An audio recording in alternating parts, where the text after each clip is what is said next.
मैंने शहीदों में नाम उस दिन लिखवाया था जिस दिन मैं 18 साल की हुई थी। मैं अपना शनाख्ती कार्ड बनवाने जा रही थी। सफूरा गोड पे मेरे वालिद साहब ने कहा कि क्योंकि मैं गुलशन में रहती थी, उन्होंने कहा कि सफूरा गोड पे हम एक नया बना है, वहाँ पर जाकर बनवाते हैं शनाख्ती कार्ड। मैंने शनाख्ती कार्ड बनवाया, वहाँ से हम बाहर निकले और एग्जैक्टली उसी जगह पर मुझे और मेरे वालिद साहब को लूट लिया गया। तो एक बच्ची जो 18 साल की होकर एक्साइटेड होती है कि आज मैं शनाख्ती कार्ड मुझे मिल जाएगा और मैं आज पक्की पाकिस्तानी बन जाऊंगी, उस दिन मैं पक्की कराचीआइट बन गई क्योंकि मुझे लूट लिया।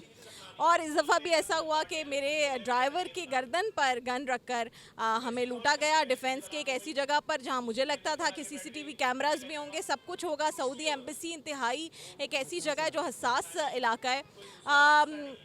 सबको मैंने आईजी साहब को, एसएसपी साउथ, सबको मैंने बताया कि ये सब कुछ हुआ है। उन्होंने फौरी तौर पर एफआईआर भी काटी।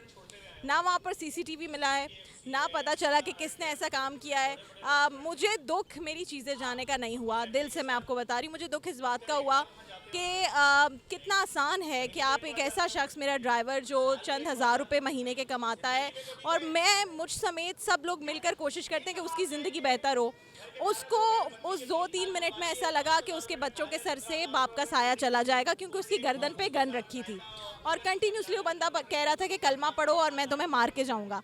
तो वो जो 2-3 मिनट हैं उसमें आपको आपकी औकात याद आती है कि आप कराची वाले हैं। उसमें आपको औकात याद आती है कि आप ऐसे मुल्क में जहाँ आपको महफूज नहीं रखा गया, जहाँ आपके तहफ़्फ़ुज़ के लिए कोई कुछ नहीं करता, चाहे आप एक किसी कंपनी के क्लर्क हो या चाहे आप पाकिस्तान की मीडिया इंडस्ट्री का नाम हो।